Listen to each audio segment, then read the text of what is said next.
ডেটটি মনে রাখবেন 30শে মে। বন্ধুরা, আপনি যদি একজন ট্রেনে যাতায়াতকারী ব্যক্তি হয়ে থাকেন তাহলে কিন্তু এই ভিডিওটি আপনাদের জন্য অত্যন্ত গুরুত্বপূর্ণ। কারণ ভারতীয় রেল ওয়েটিং টিকিট, তৎকাল টিকিট এবং নতুন টিকিট বুকিং নিয়ে বড়সড় পরিবর্তন এবং নিয়ম জারি করেছে। যে নিয়মগুলি যদি আপনি না জেনে ট্রেনে যাতায়াত করে থাকেন বা টিকিট বুক করে থাকেন তাহলে কিন্তু আপনাকে যে কোনো সময় যে কোনো মুহূর্তে বড় বিপদের মুখে পড়তে হবে এবং আপনাকে মোটা অঙ্কের জরিমানা দিতে হতে পারে বা ভারতীয় রেলের আইনের ধারায় দণ্ডিত হতে পারে। তো একজন ট্রেনে যাতায়াতকারী প্যাসেঞ্জার হিসেবে এই নিয়মগুলি আপনার জানা অত্যন্ত জরুরি।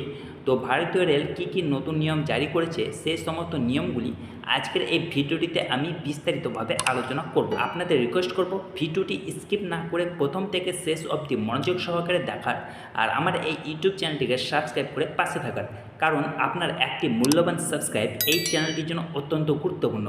বন্ধুরা, চ্যানেল সাবস্ক্রাইব করতে কোনো প্রকার টাকা পয়সা লাগে না, তাই আপনারা অবশ্যই চ্যানেলটিকে সাবস্ক্রাইব করে পাশে থাকা বেল আইকনটিকে প্রেস করে পাশে থাকবেন। তো বন্ধুরা, চলুন জেনে নেই বিস্তারিত। তো বন্ধুরা, অন দ্য স্ক্রিন আপনারা দেখতে পাচ্ছেন তৎকাল টিকিট বুকিংয়ের কিছু নিয়ম রয়েছে। 30 মে 2025 থেকে তৎকাল টিকিট বুকিংয়ের নিয়ম বদলাচ্ছে। তৎকাল টিকিট বুকিং কোন কোন সময়ে বুকিং করা যাবে চলুন দেখে নেই। প্রথমত এসি শ্রেণী, যেমন first AC, second AC, third AC সকাল 11টা থেকে কিন্তু বুকিং করা যাবে। তারপর হচ্ছে নন এসি, যেমন স্লিপার এবং সেকেন্ড এসি দুপুর 12টা থেকে বুকিং করা হবে।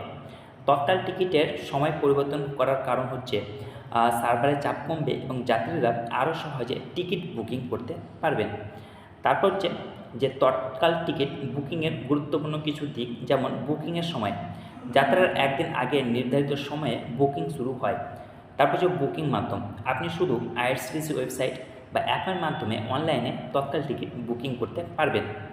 তারপর হচ্ছে তৎকাল টিকিটের বুকিংয়ের সীমা, একটি পিএনআরে সর্বাধিক 4 জন যাত্রীর জন্য তৎকাল টিকিট বুকিং করা যাবে। তারপর হচ্ছে আইডি প্রমাণপত্র, বুকিংয়ের সময় ব্যবহৃত আইডি প্রমাণপত্র যাত্রার সময় বহন করা অবজর্ভ, অর্থাৎ আপনি যখন তৎকাল টিকিট বুকিং করবেন যে আইডি কার্ড দিয়ে আপনি যখন ট্রেনে যাতায়াত করবেন সেই আইডি কার্ডটি কিন্তু আপনাকে সঙ্গে বহন করতে হবে। তারপর হচ্ছে তৎকাল টিকিটের রিফান্ড নীতি, নিশ্চিত তৎকাল টিকিট বাতিল করলে রিফান্ড পাওয়া যাবে না। তারপর হচ্ছে যে বুকিংয়ের সময় আপনাকে কি করতে হবে চলুন একবার জেনে নেই। ওয়েটিং লিস্টের টিকিট নিয়ে দূরপাল্লার ট্রেনের সংরক্ষিত কামরায় উঠতে পারবেন না ওয়েটিং টিকিটধারী ব্যক্তিরা, তাদের চড়তে হবে অসংরক্ষিত বা জেনারেল কামরাতেই। আপনার কাছে যদি ওয়েটিং টিকিট থেকে থাকে তাহলে কিন্তু আপনি আপনার ওয়েটিং টিকিট নিয়ে রিজার্ভেশনে বা স্লিপার কোচে যাতায়াত করতে পারবেন না। তারপর হচ্ছে ওয়েটিং থেকে স্লিপার বা এসি কামরায় উঠলে কত টাকা জরিমানা হতে পারে। জানা গিয়েছে কোনো অপেক্ষমান যাত্রী রেলের সংরক্ষিত স্লিপার কিংবা এসি কামরায় উঠলে তাকে মোটা অঙ্কের জরিমানা দিতে হতে পারে। সেই জরিমানাটা হচ্ছে আপনাকে হয় 250 টাকা বা 440 টাকা, সে সঙ্গে কামরার আসন প্রতি ভাড়াও আপনাকে কিন্তু গুনতে হবে। তো বন্ধুরা, ভারতীয় রেলওয়ের দ্বারা ওয়েটিং টিকিট নিয়ে হচ্ছে কিছু বিস্তারিত তথ্য। আশা করি ভিডিওটি আপনাদের ভালো লেগেছে। ভিডিওটি ভালো লেগে থাকলে চ্যানেলটিকে অবশ্যই সাবস্ক্রাইব করবেন, ভিডিওটিকে লাইক করবেন এবং বন্ধুদের সঙ্গে শেয়ার করবেন এবং কমেন্টস করতে অবশ্যই ভুলবেন না। ভালো থাকুন, সুস্থ থাকুন, ধন্যবাদ।